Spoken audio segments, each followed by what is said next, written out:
హైదరాబాద్ లోనే the best gastroenterology hospital Ananya hospital Kukatpally. Appointment కై call చేయండి. ఈ తరం వాళ్ళకి మీరిచ్చే సలహా ఏంటి?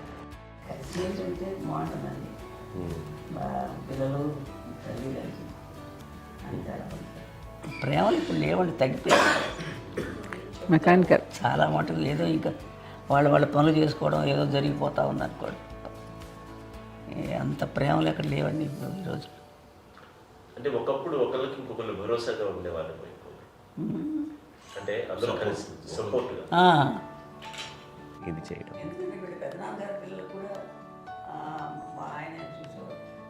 మా నాన్నగారు అన్నయ్య గారు వాళ్ళ బిడ్డలు కూడా ఇక్కడే ఉన్నారు.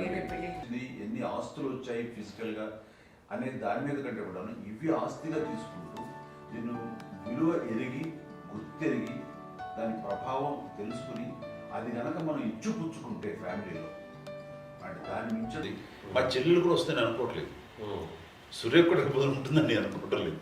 అలాంటి గొప్పగా ఇది అండ్ ఆ రకంగా షీఈస్ వెరీ చాలా గొప్ప జన్మ. అమ్మకి చిన్న మానసికంగా చిన్న ఏదో ఒక డిప్రెషన్ ఏదో వచ్చింది, ఏదో నాన్న గుర్తుకొచ్చో నాన్న లేరనో లేకపోతే వాళ్ళ అమ్మగారు కూడా అదే టైం చనిపోయారనో తన దగ్గర ఉంటారు ఏదో ఉన్నప్పుడు మేము అందరం సపోర్ట్గా ఉండి మా కొన్నాళ్ళు నా దగ్గర ఉందిగా అని చెప్పేసి అప్పట్లో అమ్మ వేరేగా ఉంది. ఉన్నప్పుడు ఒకటే మాట అమ్మ నీలాంటి గర్భం అంటే అంజనమ్మదే గర్భం అని బయట ఎన్నోసార్లు నా ఫ్రెండ్స్ కానివ్వండి బయట కానివ్వండి కొన్ని సందర్భాల్లో మీటింగ్లో కానివ్వండి స్పీచెస్లో కానీ అన్నవాళ్ళు ఎంతోమంది అన్నారు. వాళ్ళ మాట అంటే రీజన్ తెలుసా నీకు? కోటాను కోటల్లో ఎంతమంది తల్లులకు నీకు వచ్చిన అదృష్టం నీకు లభించినటువంటి గౌరవం ఎవరు లభిస్తున్నాను. బిడ్డలు ఎంతోమంది చేత కొనియాడబడుతున్నారు, ఎంతోమందికి సహాయపడుతూ ఆ రకంగా వాళ్ళందరి యొక్క ఆశీస్సులు పొందుతున్నారు. కానీ ఎంతోమందికి నిరంతరం హెల్ప్ చేస్తూ వాళ్ళ ఇది చూసుకుంటున్నారు. అవి ఆ భగవంతుడు మీరు చేస్తున్న పూజలో ఉన్న ఆ భగవంతుడు మన నెక్స్ట్ తరాలకు కూడా మనకి ఇలాంటిది వారసత్వంగా ఇస్తూ అదే రకంగా కొనసాగించేలాగా మనకు అదృష్టం ఇచ్చారు. ఇంతమంది ఎవరు నీ నుంచి వచ్చిన వాళ్ళే నీకు నీ ఎంత గొప్ప గర్భం ఎంత గొప్ప జన్మ నీది. అలాంటిది నువ్వు ఇలా అవ్వబెట్టి ఇది హై లెవెల్లో ఉండాలి నీ ఫీలింగ్స్గా నువ్వు కాదు.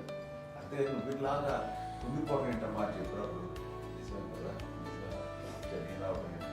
ఇది నీది కాదు నాది కాదు, నువ్వు నమ్ముకున్న భగవంతుడు నీకు ఇచ్చింది అనుకుంటావు కదా. నువ్వు ఆ భగవంతుడి కృతజ్ఞత తీర్చుకోలేక ప్రతిరోజు ఆయన ధ్యానించు, ఆయన పూజలో ఉండు, నీకు ఆయనే ధైర్యం ఇస్తాడు. అంతేగా నువ్వు నెగిటివ్ సైడ్ ఆలోచించకమ్మా. మా అందరికీ పాజిటివ్నెస్ ప్రివైల్ చేసిన దానివి, ఇచ్చిన దానివి, అందించిన దానివి. అలాంటి నువ్వు నెగిటివ్ వైపు వెళ్ళిపోకూడదు అంటే అంతే. మళ్ళీ అటుపక్క ఎప్పుడు గెలలేదు. ఆంజనేయ స్వామి భక్తి ఆయనలో ప్రవేశపెట్టి చెప్పాలడానికి నేనే నేను నమ్మిన దేవుడు ఇంట్లో నేనే ఇంట్రడ్యూస్ చేస్తాను.